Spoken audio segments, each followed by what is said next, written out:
Welcome back, lovely moms, to Penny Calling Penny.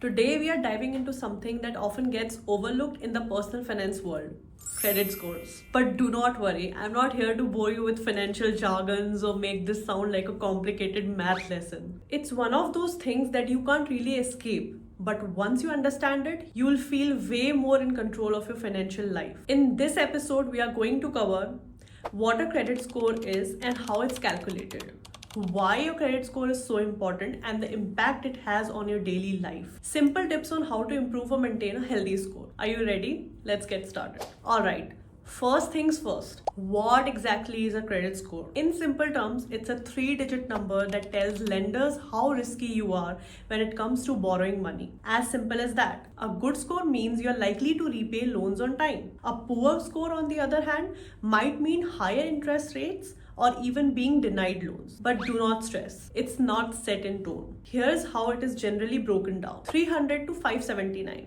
It's a poor credit. 580 to 669, fair credit. 670 to 739 is good credit. And 740 and above, it's excellent credit. Now let's dive into what actually affects your credit score. The most important thing, number one, would be your payment history. That's 35%. This is the biggest chunk of your score. It looks at how well you've paid your bills in the past. The more on-time payments you have, the better. Second is the amounts that you owe, that is 30%. This considers how much debt you have compared to your available credit. Ideally, you want to use less than 30% of your available credit. Next is length of credit history, that is 15%. The longer your credit history, the better.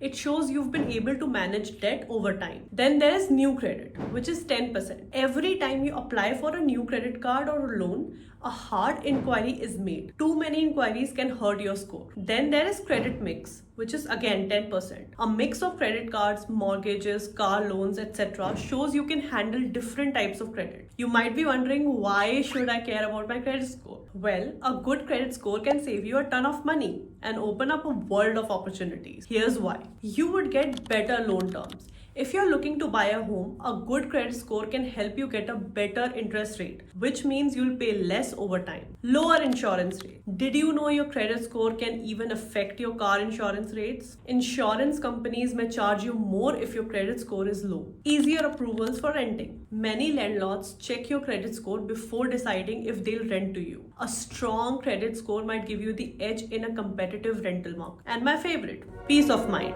When your credit is in good shape, you have more options. It gives you the flexibility to borrow when you need to, whether it's for an emergency, a car, or that dream vacation. So now that we know what a credit score is and why it matters, how can we actually improve it? Or if yours is already good, how can you keep it that way? Here are some simple tips that anyone can do. You have to pay your bills on time. I cannot stress this enough. One late payment can ding your score. Set up automatic payments or reminders to ensure you're always on time. And then keep your credit utilization low. Try to use no more than 30% of your available credit. If you have a credit card with a $1,000 limit, try to keep your balance under $300. And then you do not open too many accounts. Every time you apply for credit, a hard inquiry is made, which can lower your score temporarily. Only open new accounts when absolute necessary. Check your credit report regularly. You are entitled to a free credit report from each of the 3 major credit bureaus once a year. Checking it regularly helps you catch any errors or potential fraud. And please keep old accounts open. Length of credit history makes up 15% of your score. Even if you don't use an old credit card, it can help you score if you keep it open. If your credit score isn't where you want it to be,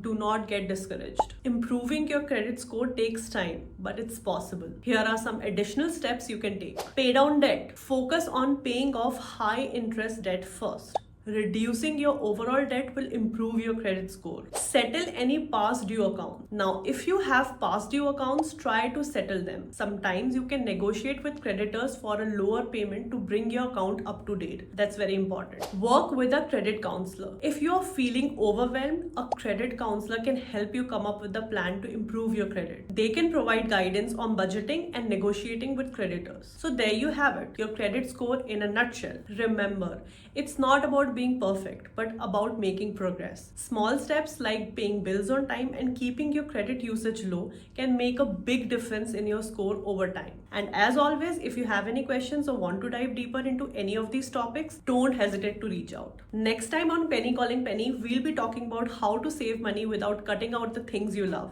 Trust me, you don't want to miss it. Until then, take care of yourself and your credit score. Cheers.